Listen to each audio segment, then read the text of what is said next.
जय श्री राधे। राम रामेति रामेति रमे रामे मनोरमे सहस्त्र नाम तत्तुल्यम राम नाम बरानने। ओम नमो भगवते वासुदेवाय। जय श्री राधे। श्रीमद् भगवत गीता के 13वें अध्याय का महात्म। श्री महादेव जी कहते हैं, पार्वती, अब 13वें अध्याय की अगाध महिमा का वर्णन सुनो। उसको सुनने से तुम बहुत प्रसन्न होगी। दक्षिण दिशा में तुंगभद्रा नाम की एक बहुत बड़ी नदी है। उसके किनारे हरिहरपुर नामक रमणीय नगर बसा हुआ है। वहां हरिहर नाम से साक्षात भगवान शिव जी विराजमान हैं, जिनके दर्शन मात्र से परम कल्याण की प्राप्ति होती है। हरिहरपुर में हरि दीक्षित नामक एक क्षत्रिय ब्राह्मण रहते थे, जो तपस्या और स्वाध्याय में संलग्न तथा वेदों के पारगामी विद्वान थे। उनकी एक स्त्री थी, जिसे लोग दुराचारा कहकर पुकारते थे। इस नाम के अनुसार ही उसके कर्म भी थे। वह सदा पति को कुवाच्य कहती थी। उसने कभी भी उनके साथ शयन नहीं किया। पति से संबंध रखने वाले जितने लोग घर पर आते, उन सबको डांट बताती और स्वयं कामोन्मत्त होकर निरंतर व्यभिचारियों के साथ रमण किया करती थी।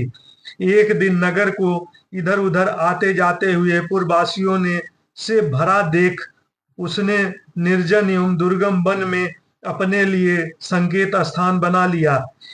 एक समय रात में किसी कामी को न पाकर वह घर के किवाड़ खोलकर नगर से बाहर संकेत स्थान पर चली गई।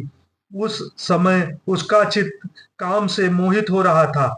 वह एक एक कुंज में तथा प्रत्येक वृक्ष के नीचे जा जाकर किसी प्रियतम की खोज करने लगी, किंतु उन सभी स्थानों पर उसका परिश्रम व्यर्थ गया। उसे प्रियतम का दर्शन नहीं हुआ।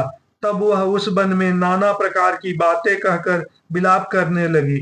चारों दिशाओं में घूम घूम कर वियोग जनित विलाप करती हुई वह स्त्री आवाज सुनकर कोई सोया हुआ बाघ जाग उठा और उछलकर उस स्थान पर पहुंचा जहां वह रो रही थी। उधर वह भी उसे आते देख इसी प्रेमी की आशंका से उसके सामने खड़ी होने के लिए ओट से बाहर निकल आई।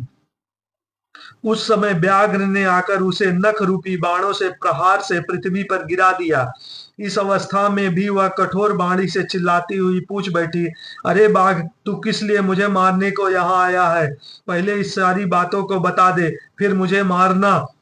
उसकी यह बात सुनकर प्रचंड पराक्रमी व्याघ्र क्षण भर के लिए उसे अपना ग्रास बनाने से रुक गया और हंसता हुआ बोला, दक्षिण देश में मलापहा नामक एक नदी है। उसके तट पर मुनिपर्णा नगरी बसी हुई है। वहां पंचलिंग नाम से प्रसिद्ध साक्षात भगवान शंकर निवास करते हैं। उसी नगरी में मैं ब्राह्मण कुमार होकर रहता था। नदी के किनारे अकेला बैठा रहता और जो यज्ञ के अधिकारी नहीं है, उन लोगों से भी यज्ञ कराकर उनका अन्न खाया करता था। इतना ही नहीं, धन के लोभ से मैं सदा अपने वेद पाठ के फल को भी बेचा करता था। मेरा लोभ यहाँ तक बढ़ गया था कि अन्य भिक्षुओं को गालियां देकर हटा देता और स्वयं दूसरे को नहीं देने योग्य धन भी बिना दिए ही हमेशा ले लिया करता था। ऋण लेने के बहाने मैं सबको छला करता था। तदंतर कुछ काल व्यतीत होने पर मैं बूढ़ा हुआ। मेरे बाल सफेद हो गए, आंखों से सूझता न था और मुंह के सारे दांत गिर गए। इतने पर भी मेरी दान लेने की आदत नहीं छूटी। पर्व आने पर प्रतिग्रह के लोभ में से मैं हाथ में कुश लिए तीर्थ के समीप चला जाया करता था। तत्पश्चात जब मेरे सारे अंग शिथिल हो गए, तब एक बार मैं कुछ धूर्त ब्राह्मणों के घर पर मांगने खाने के लिए गया। उसी समय मेरे पैर में कुत्ते ने काट लिया। तब मैं मूर्छित होकर क्षण भर में पृथ्वी पर गिर पड़ा। मेरे प्राण निकल गए। उसके बाद मैं इसी व्याघ्रयोन में उत्पन्न हुआ। तब से इस दुर्गम वन में रहता हूँ तथा अपने पूर्व पापों को याद करके कभी धार्मिक महात्मा, यति, साधु पुरुष तथा सती स्त्रियों को मैं नहीं खाता। पापी, दुराचारी तथा कुटला स्त्रियों को ही मैं अपना भक्ष्य बनाता हूँ। अतः कुटला होने के कारण तू अवश्य ही मेरे ग्रास बनेगी। यूं कहकर वह अपने कठोर नखों से उसके शरीर के टुकड़े टुकड़े करके खा गया। इसके बाद यमराज के दूत उस पापनी को संयमनीपुरी में ले गए।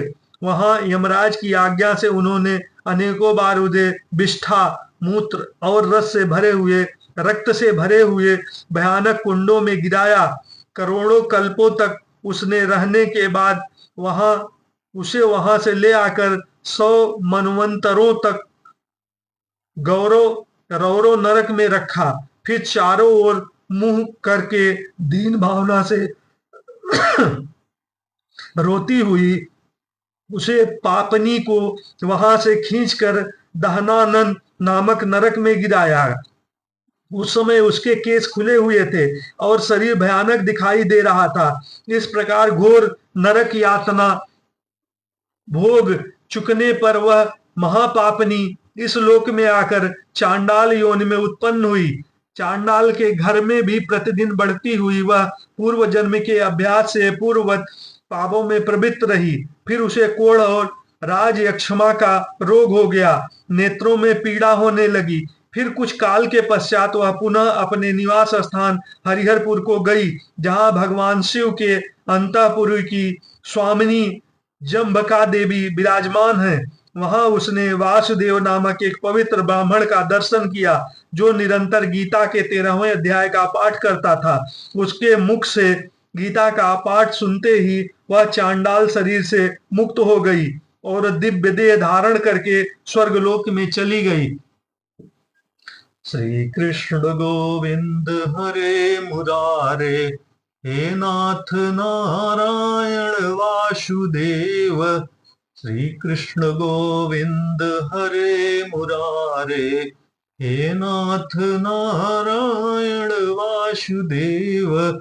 श्री कृष्ण गोविंद हरे मुरारे, हे नाथ नारायण वासुदेव। ओम नमः भगवते वासुदेवाय। जय श्री हरि, जय श्री राधे, जय श्री राधे, जय श्री राधे कृष्णा।